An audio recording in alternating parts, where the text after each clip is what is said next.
Bienvenidos una vez más a El Comentario, un programa realizado por Agustín Sancho Cubero. Este programa está disponible en YouTube y en las principales plataformas de podcasts. No te olvides de suscribirte, es gratis. A continuación empezamos el programa. Era una época de barro y neón en un Madrid que bostezaba tras una larga noche de dictadura para despertar en una mañana de libertad todavía fría y confusa. Corría el mes de noviembre de 1983 y la ciudad era un animal hambriento donde convivían los trajes de alpaca de los nuevos políticos con las chupas de cuero de los que vivían al margen. En ese ecosistema de supervivencia y depredación caminaba Santiago Corella, un hombre al que el destino y las fichas policiales habían bautizado como el Nani. No era un héroe ni un villano de opereta, sino un hijo de la periferia, un producto de los descampados donde los edificios de ladrillo visto crecían como dientes torcidos mordiendo el cielo gris de la capital. Santiago tenía casi 30 años y una vida gastada a plazos. Sus ojos oscuros habían visto demasiado pronto la arquitectura de las cárceles y conocían de memoria el tacto rugoso de los muros de Carabanchel. Era un delincuente común, uno más en la estadística de una España que quería ser moderna pero que guardaba en sus sótanos las viejas costumbres del plomo y la porra. Sin embargo, el Nani tenía algo que lo diferenciaba del resto de rateros que pululaban por los billares y las esquinas. Él no solo jugaba al gato y al ratón con la ley, sino que había cometido el error fatal de creer que podía negociar con el gato. La historia se tejía en los despachos de la Puerta del Sol en la Dirección General de Seguridad, un edificio de ladrillo rojo y piedra que proyectaba una sombra alargada sobre la conciencia de la ciudad. Allí un grupo de policías había decidido que la línea entre el crimen y la ley era lo bastante difusa como para borrarla a su antojo. Los llamaban la mafia policial, aunque en aquel entonces nadie se atrevía a pronunciar esas palabras en voz alta. Eran hombres con placa y pistola que habían descubierto que era más rentable controlar el crimen que erradicarlo. Y Santiago Corella era su instrumento, su marioneta de carne y hueso. Todo comenzó a torcerse con el brillo maldito del oro. La red de corrupción necesitaba alimentar su codicia y los chivatos como el Nani eran los encargados de traer la comida a la mesa. Le ofrecían protección y la vista gorda a cambio de información o de la ejecución de trabajos sucios. Era un pacto con el diablo firmado en las barras de bares de mala muerte entre humo de tabaco negro y copas de brandy barato. Pero el diablo siempre cobra sus deudas y los intereses suelen ser impagables. La obsesión de aquellos policías tenía un nombre propio y un peso específico. Buscaban una gran cantidad de oro, piedras preciosas y dinero en efectivo. Sabían que en la joyería Payá, situada en la calle de Tribulete en el corazón del castizo barrio de Lavapiés, había un botín que podía retirar a cualquiera. La información llegó a oídos del Nani y la maquinaria se puso en marcha. No fue una decisión libre, sino el empujón de una mano invisible que lo arrastraba hacia el abismo. Le dijeron que sería fácil, que la zona estaba despejada, que solo tenía que entrar, coger lo que no era suyo y salir. Pero en el mundo de Lampa las promesas son tan frágiles como el cristal de un escaparate. El día señalado el aire de Madrid cortaba la piel. Santiago y sus compinches se prepararon para el golpe con la ansiedad habitual, el estómago cerrado y los nervios tensos como cuerdas de guitarra. Entraron en la joyería con la violencia de quien no tiene nada que perder. Las armas en la mano, los gritos, las amenazas que rebotaban en las vitrinas llenas de relojes que marcaban la hora de la desgracia. Pero el destino es un guionista cruel y aquel día decidió escribir una tragedia. El dueño de la joyería, un hombre que defendía el fruto de su trabajo, se enfrentó a los asaltantes. Hubo un forcejeo, un disparo sordo y seco y el joyero cayó muerto. La sangre manchó el suelo y con ella se selló la sentencia de muerte de Santiago Corella. Huyeron con el botín 40 millones de pesetas en oro y joyas, una fortuna que pesaba en las manos y quemaba en la conciencia. Pero no hubo celebración ni reparto tranquilo. La muerte del joyero había cambiado las reglas del juego. La policía ya no podía mirar hacia otro lado o fingir que aquello era un simple robo. La sociedad exigía culpables y la prensa comenzaba a oler la sangre. Los mismos hombres que habían empujado al Nani hacia el precipicio ahora necesitaban que cayera para salvarse ellos mismos. Santiago se escondió. Sabía que su tiempo se agotaba, que cada minuto de libertad era un regalo envenenado. Se refugió en el miedo, mirando por encima del hombro, sobresaltándose con cada sirena que aullaba en la noche madrileña. Pero la red era demasiado tupida y él era un pez demasiado grande para escapar. La traición estaba servida en bandeja de plata. Sus supuestos protectores, aquellos policías corruptos que operaban desde las sombras, necesitaban cerrar el caso y recuperar el oro para ellos. El nani se convirtió en un cabo suelto, en un testigo incómodo que sabía demasiado sobre los engranajes podridos del sistema. Su detención no fue el final de su carrera delictiva, sino el comienzo de su martirio. Lo arrestaron poco después del atraco junto a su mujer y a otros miembros de su familia. No lo llevaron ante un juez de inmediato ni respetaron sus derechos constitucionales. Lo llevaron a las dependencias de la Brigada Regional de Policía Judicial en la Puerta del Sol. Allí, bajo el reloj que marcaba las uvas de la Nochevieja, existía un infierno privado donde la ley se detenía en la puerta. Lo que sucedió entre aquellas paredes ha quedado grabado en la memoria oscura de la historia de España. Santiago Corella dejó de ser un ciudadano para convertirse en un objeto de venganza y codicia. Los policías querían el oro. No les importaba la muerte del joyero, ni la justicia, ni el código penal. Solo querían saber dónde estaba el botín. El interrogatorio no fue una serie de preguntas y respuestas, sino una sesión de tortura sistemática y brutal. Imagina la escena bajo la luz pálida de los fluorescentes que zumbaban como moscas eléctricas. Santiago sentado en una silla o atado a una mesa rodeado de hombres que se habían quitado las chaquetas y se arremangaban las camisas. El olor a sudor rancio, a miedo y a sangre seca. Los golpes no eran para dejar marcas, sino para romper la voluntad. Utilizaron métodos que parecían sacados de los manuales de las dictaduras latinoamericanas o de los sótanos de la Gestapo.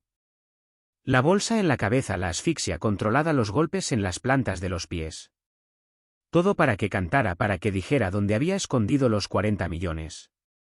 Pero el nani o bien no sabía dónde estaba todo el oro, o bien decidió que el silencio era su única y última posesión. O tal vez simplemente perdió la noción de la realidad bajo el dolor insoportable. Su mujer escuchaba sus gritos desde una celda cercana, un lamento que se clavaba en su alma y que la perseguiría el resto de sus días. Los policías entraban y salían con la frustración pintada en el rostro, aumentando la intensidad del castigo con cada negativa, con cada desmayo de su prisionero. Pasaron las horas y los días. El calendario avanzaba, pero para Santiago el tiempo se había detenido en un eterno presente de sufrimiento. Y entonces sucedió lo imposible, lo que no debería ocurrir en una democracia que presumía de moderna. Santiago Corella desapareció. Se esfumó. La versión oficial que intentaron vender más tarde era un insulto a la inteligencia. Dijeron que había escapado. Contaron una historia inverosímil sobre un traslado a un descampado en Vicálvaro para recuperar unas armas escondidas. Dijeron que en un descuido de los agentes el nani aprovechó para huir corriendo en la oscuridad, a pesar de estar esposado y herido, a pesar de estar rodeado de policías armados y entrenados. Nadie creyó aquella fábula. Un hombre molido a palos que apenas podía tenerse en pie no corre más rápido que las balas. La verdad era mucho más siniestra y fría. Santiago Corella había muerto en aquellas dependencias policiales.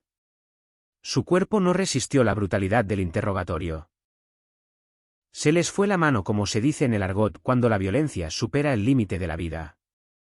Y ante el cadáver de un detenido bajo su custodia, los agentes de la mafia policial tomaron la decisión final, la que convertiría al nani en leyenda y fantasma.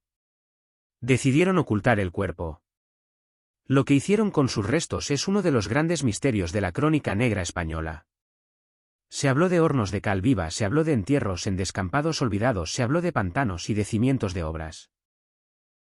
La imaginación popular y los rumores llenaron el vacío que dejó la falta de pruebas. Pero la realidad era que Santiago Corella había dejado de existir en el mundo físico para pasar a habitar en los expedientes judiciales y en las pesadillas de sus verdugos. La desaparición del nani no fue el final del caso, sino el principio de un terremoto político y social. Su esposa, con una valentía nacida de la desesperación, denunció los hechos. Gritó ante quien quisiera escucharla que a su marido lo habían matado, que la policía mentía. Al principio su voz era un susurro en medio del ruido de la ciudad, pero poco a poco otros se empezaron a escuchar. Abogados, periodistas y algunos jueces honestos comenzaron a tirar del hilo. Y lo que encontraron fue una madeja podrida que llegaba muy arriba. La investigación destapó la existencia de esa red de corrupción dentro del cuerpo policial. Salieron a la luz nombres de comisarios, de inspectores, de agentes que operaban como una banda organizada con placa. Se descubrió que el atraco a la joyería Payá no había sido un hecho aislado sino parte de una trama donde los delincuentes trabajaban para los policías robando para ellos a cambio de impunidad. El oro nunca apareció. Se dijo que había terminado fundido en lingotes anónimos o adornando los cuellos y muñecas de personas que jamás preguntarían por su procedencia. El juicio por la desaparición del Nani fue un espectáculo mediático que paralizó al país.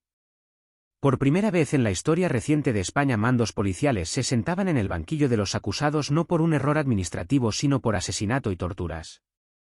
La sociedad española se miró en el espejo y vio que las sombras del pasado no se habían ido del todo, que las cloacas del Estado seguían fluyendo bajo el asfalto de la democracia. Los testimonios fueron desgarradores. Se describieron las torturas con una frialdad burocrática.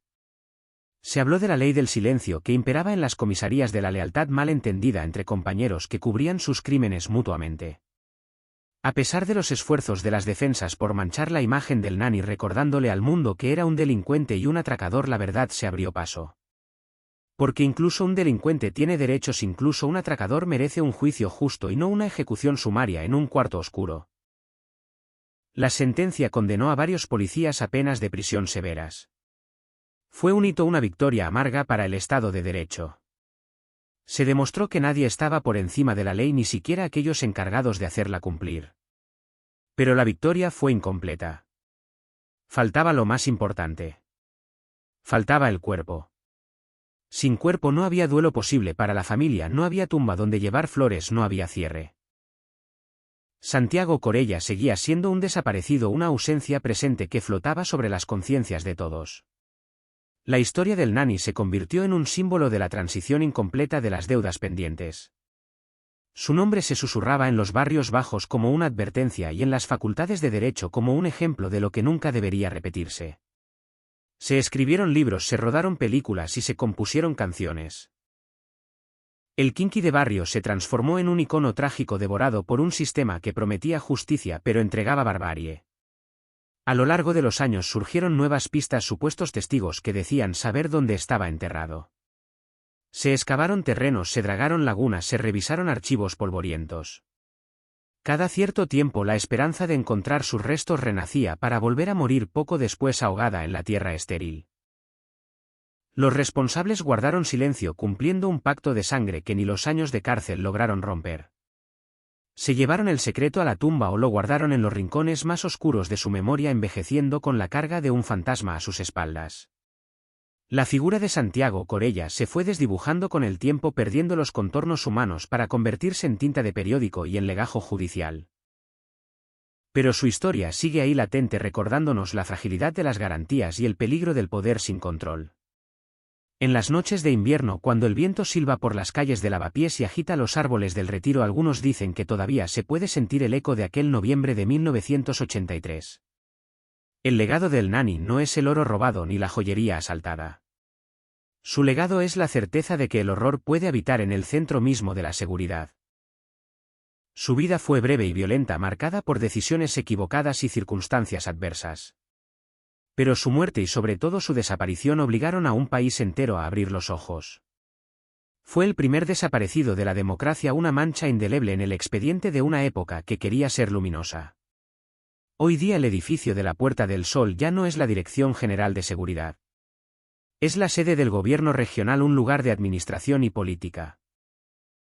Los turistas se hacen fotos frente al reloj y comen uvas en fin de año pisando las mismas baldosas que una vez pisó Santiago Corella camino de su fin. Las paredes han sido pintadas, reformadas y limpiadas. Pero la memoria es tozuda y se resiste a ser blanqueada. Debajo de las capas de pintura y de historia sigue estando el recuerdo de un hombre que entró por una puerta y nunca salió. La historia del Nani es una historia de perdedores donde nadie ganó nada. Los policías perdieron su honor y su libertad. El joyero perdió la vida. La familia de Santiago perdió a un padre y a un esposo. Y la sociedad perdió la inocencia.